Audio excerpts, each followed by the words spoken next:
e amém.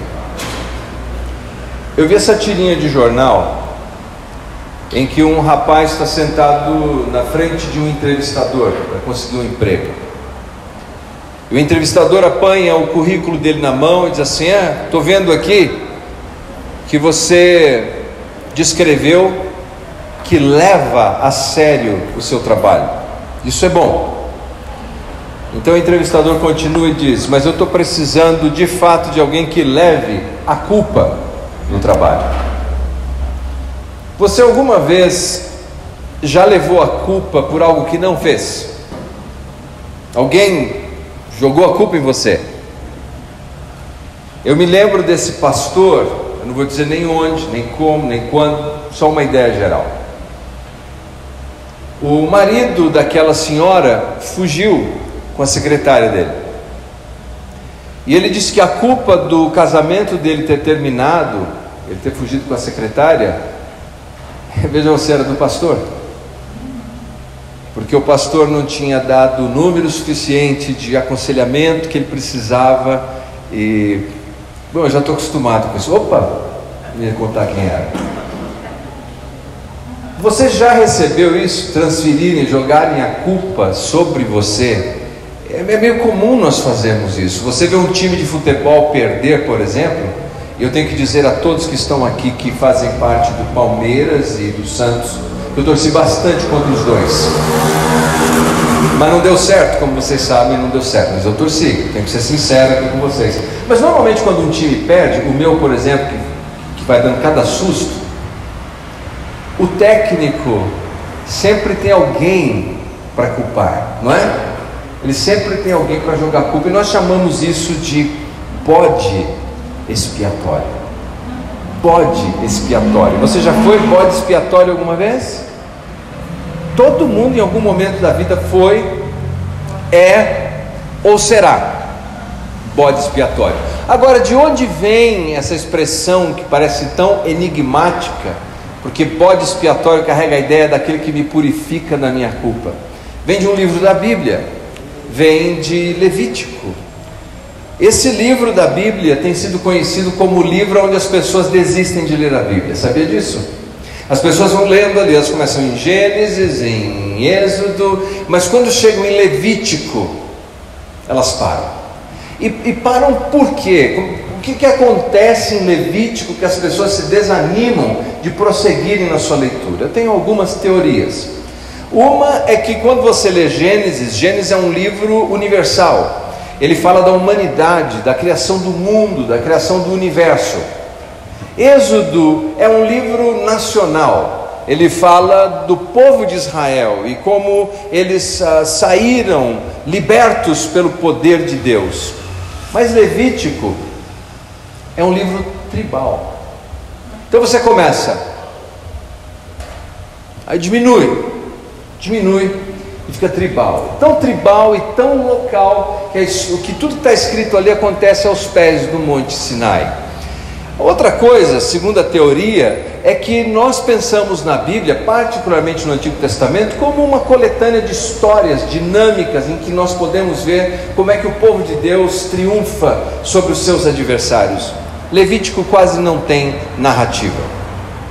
Então, de repente, você se depara com uma espécie de CID, uma espécie de código penal. Você se depara com uma série de informações que para os mais antigos nos faz lembrar a leitura de uma lista telefônica.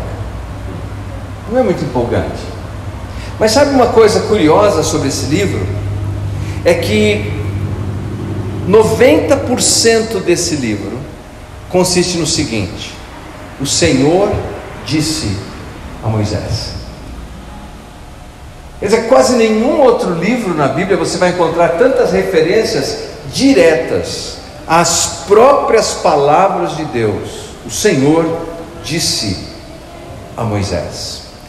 O tema central desse livro é um tema que nós normalmente não ouvimos falar com frequência, e quando ouvimos falar, ouvimos com uma certa distorção. Abra por favor em Levítico capítulo 20, versículo 7. Levítico capítulo 20, versículo 7.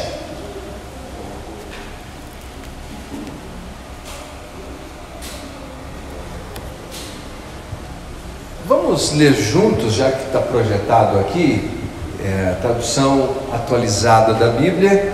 Vou contar até 3 e nós vamos fazer a leitura juntos aqui. 1, 2, 3. Portanto, santificai-vos e sede santos, pois eu, Senhor, vosso Deus, e aí continua, sou santo. A propósito, nenhuma referência futebolística aqui, então não embarca nessa não. Pode acender a luz, por favor. Quando nós pensamos no título desse livro, Levíticos, ele vem do grego e do latim para a nossa tradução, porque no hebraico o título do livro é sempre o começo do livro, então seria chamado.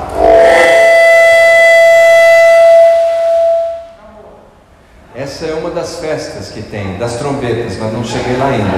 É daqui a pouco. Dá para fazer na hora que eu citar a trombeta, não? Eu gosto de ilustração prática. Bom, segura aí. Daqui a pouco nós vamos falar da festa da trombeta. Então, Levíticos significa dos levitas. Quem são os levitas? São os descendentes de Levi. Daí esse é um livro tribal. Bom, o texto que acabamos de ler nos define qual é o assunto principal do livro. Qual é? Santidade. Seja santo, porque o Senhor seu Deus é santo. Aqui é que surge o problema, porque quando nós falamos de santidade, as pessoas confundem santidade com legalismo, com muita frequência. As pessoas criam um código das suas próprias preferências, muitas vezes, e atribuem ao outro aquilo que ela desaprova e diz que aquilo é santidade. Eu me lembro uma vez no começo da minha jornada cristã, que eu tinha uma camisa assim, deixa eu ver se tem alguém com uma camisa igual a minha, acho que ninguém, era só eu mesmo que usava aquilo. Era uma camisa bem florida, e me levaram lá numa pessoa que ia fazer uma oração daquela. Olha, a primeira coisa que eu levei foi um puxão de orelha pela minha falta de santidade, porque a minha camisa era florida demais. Não, ali era um problema de legalismo. Aquela pessoa provavelmente tinha alguma preferência em termos de código de vestimenta e atribuiu isso ao Senhor, como se fosse um modelo de santidade. A razão porque o tema do livro é santidade é porque Deus é santo. Mas o que significa isso? Há um outro problema sobre quando pensamos em santo e pensamos em santidade. Nós temos a tendência de imaginar ídolos construídos por homens, não é? Quando você usa a palavra santo, e eles são pálidos, eles são tristes, eles são monocromáticos. Mas quando a Bíblia diz que Deus é santo, está dizendo que Ele é o único Criador do universo, Ele é o único supremo sábio do universo. Ele é o único que tem todo o poder nos céus e na terra. Todos os outros deuses não são de fato deuses, mas a projeção da imaginação humana. Veja só, Deus, é o único Deus, é o soberano Deus, é o maravilhoso Deus, é o extraordinário Deus. Isso é santo. A palavra kadosh significa separado no hebraico, hagios no Novo Testamento. Separado em que sentido? De exclusividade, de extraordinariedade. Deus é extraordinário. Não pense em santidade como um conjunto de regras de leis chatas e um Deus que é assassino da alegria. Isso não é verdade. Deus é santo porque Ele é fora do comum, Ele é extraordinário, Ele é maravilhoso. E Ele convida o seu povo para que seja assim, para que você seja assim, para que você seja extraordinário. E aí o que nós temos em Êxodo, nós terminamos com uma tenda sendo construída para Deus, e a tenda de Deus estava bem no meio, e ao redor da tenda de Deus, milhares e milhares de outras tendas. A ideia é que o que acontece na tenda de Deus deveria acontecer na tenda do povo de Deus. O que acontece lá dentro da tenda do Deus que é extraordinário deveria acontecer na minha tenda, na sua tenda, na sua casa. Se você serve o Deus extraordinário, o convite é que você seja extraordinário. O livro de Êxodo descreve como Deus se aproximou dos homens. Lembram disso? O povo clamou desesperado e Deus se aproxima deles. Mas o livro de Levítico nos mostra como os homens pecadores podem se aproximar desse Deus extraordinário. O Êxodo nos fala de libertação. Levítico nos fala de gratidão, de transformação, de como é que eu me torno aquilo que Deus deseja. Em outras palavras, quantos aqui são salvos em Cristo Jesus? Creem que são salvos em Cristo Jesus? Deixa eu ver. Uma enquete rápida. Que bom, glória a Deus. Nós não somos salvos para coisa alguma. Ou seja, nós somos salvos para alguma coisa. Porque se o objetivo de Deus fosse apenas que você colocasse a sua fé em Jesus como seu único e suficiente Salvador, no dia do seu batismo, já ia para a glória. Por que a gente continua aqui? Porque Deus inicia um processo de transformação. Nós somos salvos pelo Deus extraordinário para servirmos na vida de maneira extraordinária. Deus é o único, exclusivo, e o povo de Deus é único e exclusivo. Abra por favor, para a gente ter um pouquinho de pano de fundo de como é que chegamos em Levítico e qual é a necessidade de Levítico. Lá em Mogi eu deixei esse gancho. Se fosse uma série, eu estava brincando assim, quer saber a idade de alguém? Se ele se refere a programas de televisão como seriado, você já sabe que ele é mais antigo. Se ele fala série, ele é mais jovem. Seja seriado ou série, se nós tivéssemos em uma, Gênesis, 6 personagens principais. Êxodo significa que Deus tem uma saída, porque a palavra Êxodo significa saída. Deus sempre tem uma saída. Você precisa de uma saída? Precisa de uma saída? Deus tem a saída. Mas o livro de Êxodo termina de modo dramático. Veja só, 35 de Êxodo.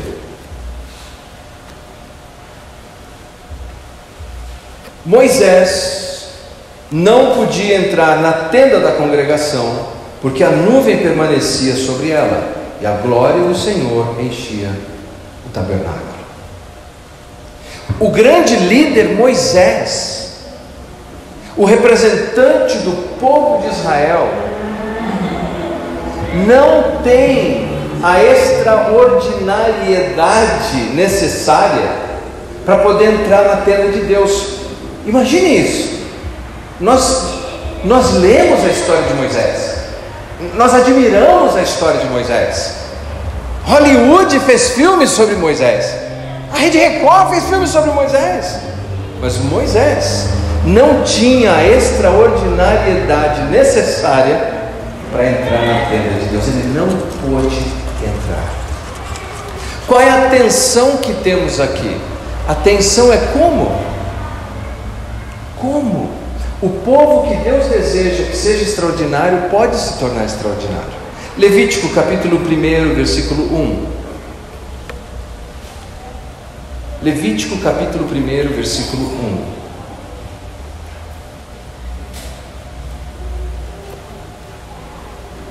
1. Ora, chamou o Senhor a Moisés e da tenda da revelação lhe disse. É isso, tá bom.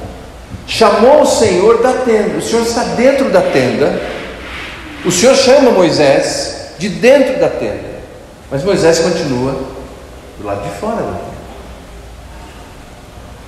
Deus é santo. Veja como Deus é tão santo e tão extraordinário. E meus queridos, nós precisamos entender isso. Deus é tão santo e tão extraordinário que aproximar-se dele é maravilhoso, mas é perigoso. Aproximar-se de Deus é maravilhoso, mas é perigoso. O filme e o livro de C.S. Lewis, As Crônicas de Nárnia, tem um momento que, se não me falha a memória, eu acho que é Lucy, pergunta sobre quem é Aslan. Quem é Aslan? A figura importante, enigmática de Nárnia. E aí alguém diz assim: é um leão. Um leão? Fala, mas e aí? Ele fala, não, mas ele é um bom leão. Ah, então ele não é perigoso? Eu não disse que ele não é perigoso.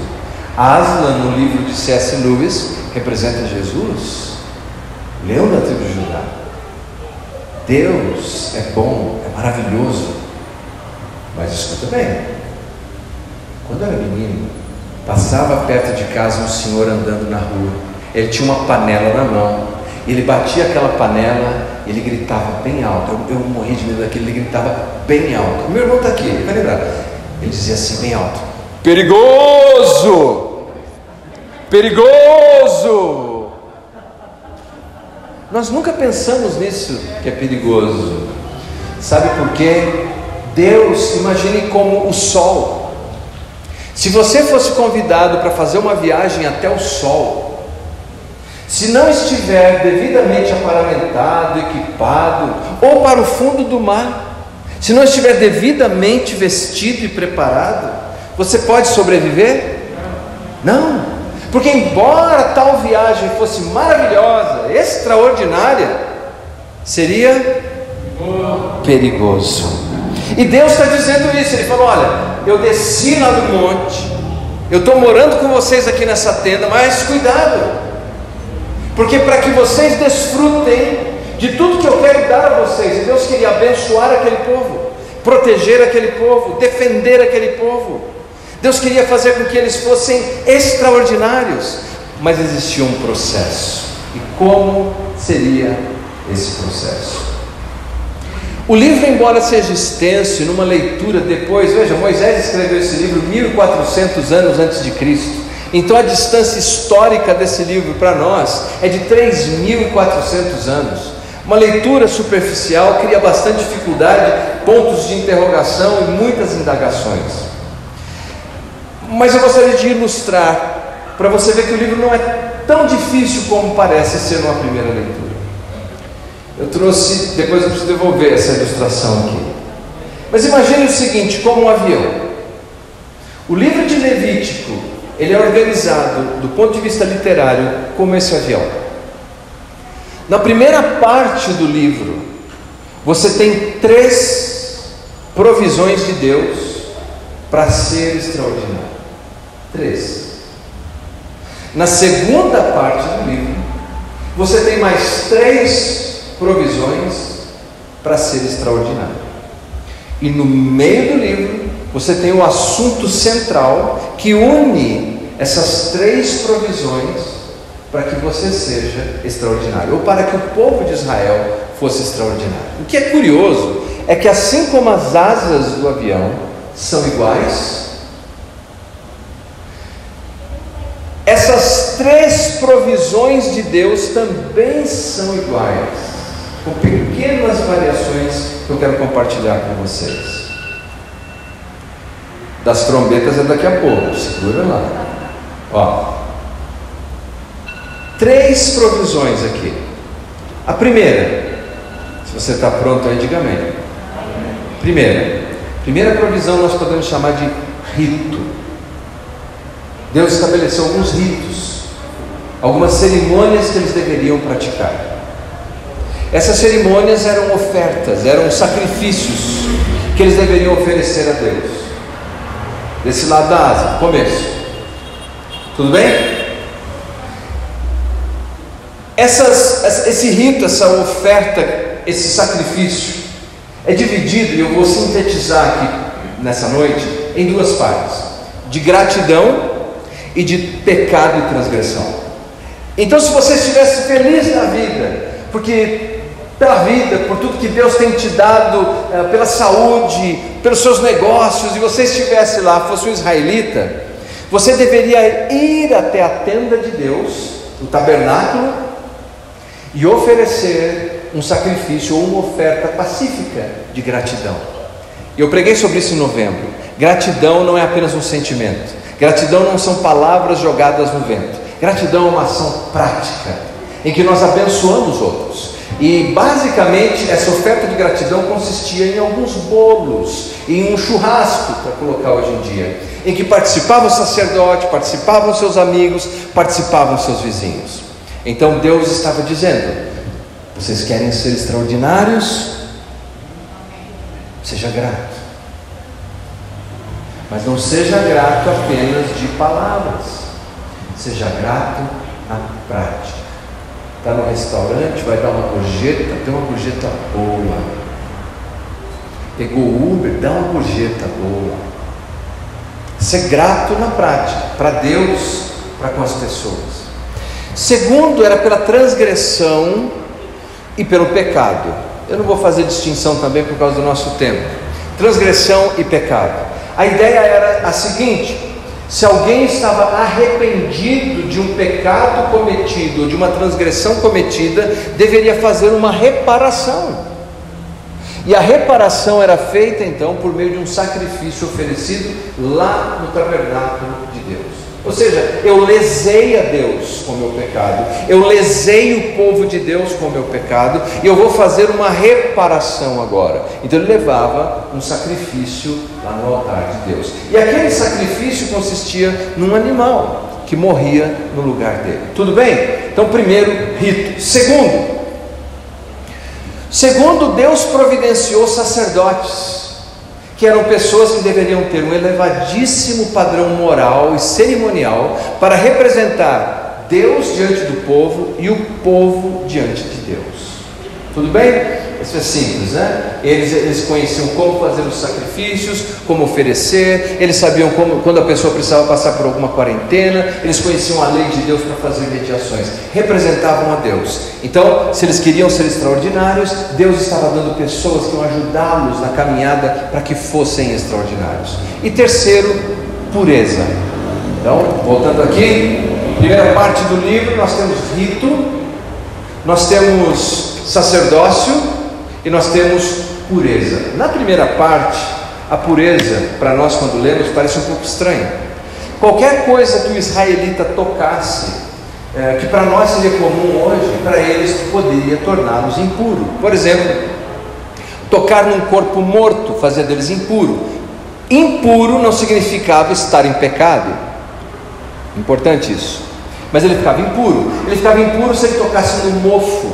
Ele ficava impuro se produzisse qualquer tipo de fluido físico, por exemplo, sêmen masculino ou a mulher no ciclo menstrual. Ele ficava impuro se ele comesse algum animal que Deus tinha dito que não deveriam comer. Por que essas regras que para nós parecem tão estranhas? Eles estavam no deserto, eles precisavam de leis e regras sanitárias.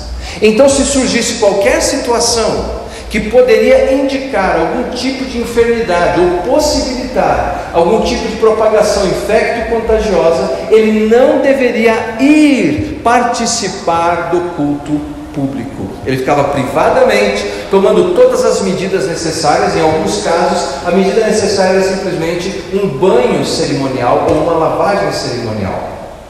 Tudo bem? Então vamos lá de novo. 3 provisões de Deus no livro de Levítico. A primeira, rito. A segunda, sacerdócio. E a terceira, pureza. Bem, do outro lado da asa nós temos isso novamente. Só que o rito do outro lado é diferente. Em que sentido? Agora o rito são festas. No primeiro eram sacrifícios. Agora na segunda parte o rito são festas, como por exemplo a Páscoa, lembrado que Deus tinha feito no Êxodo, os pães asmos, sem fermento, porque saíram rapidamente, as primícias, os primeiros frutos são de Deus, o Pentecostes, as trombetas. Já foi, vocês já ouviram? A festa das trombetas, os tabernáculos ou das cabanas, quando eles ficavam no deserto e tinham que olhar para as estrelas no céu. Todas essas festas, todas elas eram uma maneira de dramatizar a história deles e a provisão de Deus, para passarem de geração em geração o que Deus tinha feito por eles. Veja que maravilhoso, a santidade nunca é ser sisudo, porque o Deus que é santo, que é extraordinário, prescreveu e disse assim: eu quero que vocês celebrem, eu quero que vocês festejem, eu quero que vocês sorriam. É isso que Deus está dizendo. É um Deus para cima, é um Deus up, muito contrário dos religiosos dos nossos dias. E então os sacerdotes, no segundo lado do livro, ele trata dos requerimentos, quem pode e quem não pode ser um sacerdote. E qual é a terceira? Primeiro é rito, segundo é sacerdócio, a terceira é pureza. Nesse caso agora é uma pureza ética, moral. A primeira era cerimonial, com todas aquelas regras que vimos, dieta alimentar, etc, etc.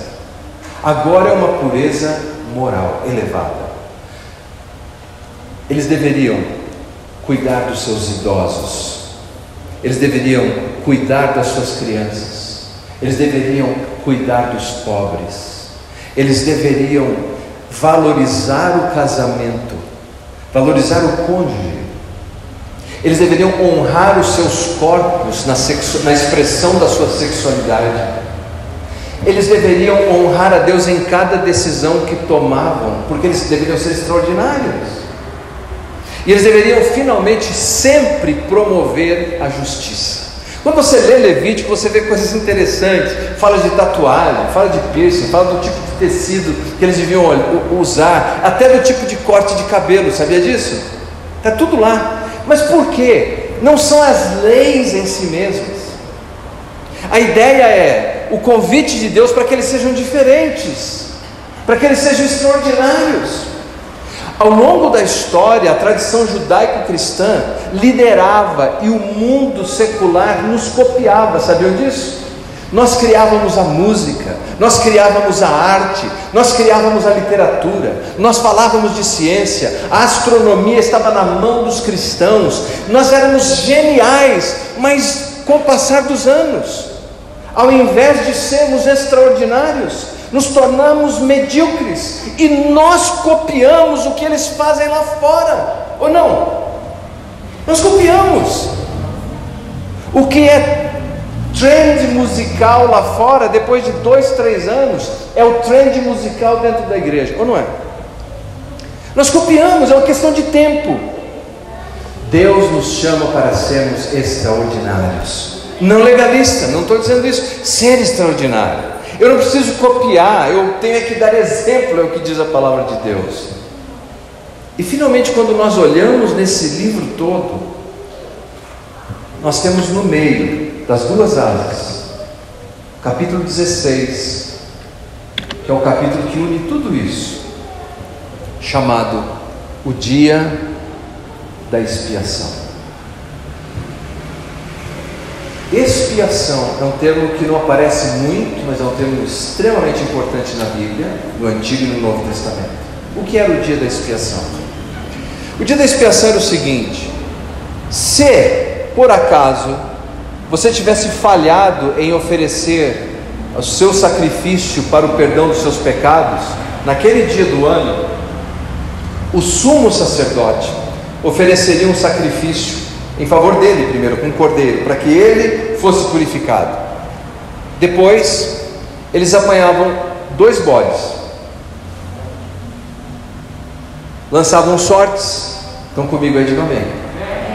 Escolhia um, imolava esse um, ou seja, ele era sacrificado, pegava um pouco do sangue dele, jogava sobre o outro, que era chamado bode emissário ou Azazel, e soltava no deserto, para que ele fosse para longe da comunidade de Israel dos seus pecados.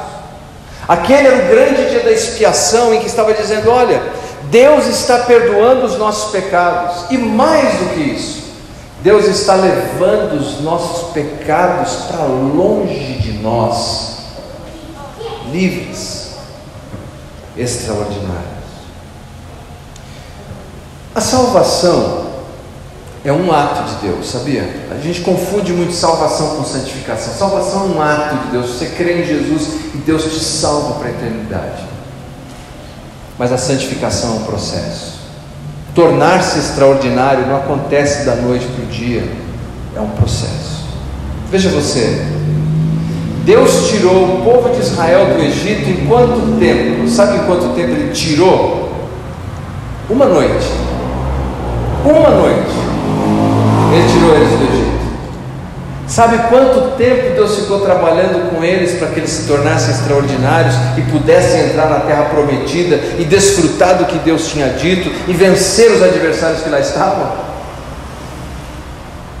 40 anos. Por quê? Porque eles insistiam em continuar andando em círculos sem se render à vontade de Deus. Você quer ser extraordinário? Quer ser extraordinário na sua casa? Ser diferente? Você vai ser um exemplo para o seu vizinho. Quer ser extraordinário nos seus negócios? Quer ser extraordinário? Porque coisas extraordinárias vão acontecer com você quando você começar a viver como uma pessoa extraordinária, que serve um Deus extraordinário. Mas se nós tratarmos Deus como se fosse medíocre e vivemos como medíocres, não vão acontecer coisas extraordinárias. Mas quem quer ser extraordinário aqui? Então, venha ao encontro de Deus, da provisão de Deus, porque veja, é a fidelidade a Deus que nos dará felicidade de Deus. Fidelidade a Deus nos dará felicidade de Deus. Se a gente tentar inverter isso, tentar ser feliz primeiro e fazer qualquer coisa que nos der na cabeça, acabaremos sem os dois. O Novo Testamento é maravilhoso, claro, porque a grande provisão da expiação dos nossos pecados não é mais um bode ou um cordeiro, é Jesus, que morreu na cruz do Calvário por mim e por você. E não importa os pecados que eu e você tenhamos cometido, na primeira carta de João diz: se confessarmos os nossos pecados, Ele é fiel e justo para nos perdoar os pecados e nos purificar de toda injustiça. Abra por favor em Números, capítulo 1, versículo 1, porque agora a pergunta é a seguinte: será que funcionou todo esse processo? Será que essa provisão de Deus funcionou para eles? Número, capítulo 1, versículo 1. Falou o Senhor a Moisés no deserto de Sinai, onde? Na tenda da revelação. Até que é o suficiente. Falou o Senhor a Moisés no deserto de Sinai, onde? Na tenda. Quando nós lemos o começo de Levítico, falou ou chamou o Senhor a Moisés, como é que estava? Chamou da tenda. Moisés está fora dela. Agora em Números, depois da aplicação da provisão de Deus para que eles se tornassem extraordinários, o Senhor fala com Moisés na tenda. Deus te quer perto dele. Deus te quer perto dele, com segurança, para que você possa ser tão extraordinário quanto Ele deseja que você seja. E como isso acontece? Bem, transferindo para o Novo Testamento, acontece quando nós nos rendemos em gratidão a Cristo, quando nós nos rendemos em confissão e arrependimento a Cristo, e quando nós aceitamos a pureza que somente o Espírito Santo de Deus pode nos dar. Eu quero encerrar com uma história que eu me lembro, uma história verídica e que me marcou bastante, um livro que eu li. Esse menino, ele tinha uma marca de nascença no rosto, e quando ele foi para a escola, ele começou a sofrer o que hoje a gente chama de bullying, por causa daquela mancha. Zombavam dele, riam dele. Um dia ele chegou em casa e disse: pai, por que é assim? Por que eu tenho essa marca aqui? E o pai pensou e falou: meu filho, eu não sei te dizer com certeza, mas aquilo que eu imagino. Eu imagino que no dia que você nasceu, Deus enviou um anjo que te deu um beijo no rosto e deixou essa marca. Meu filho, você é especial. Lembre-se que você é especial. Essa é a minha história e a sua história.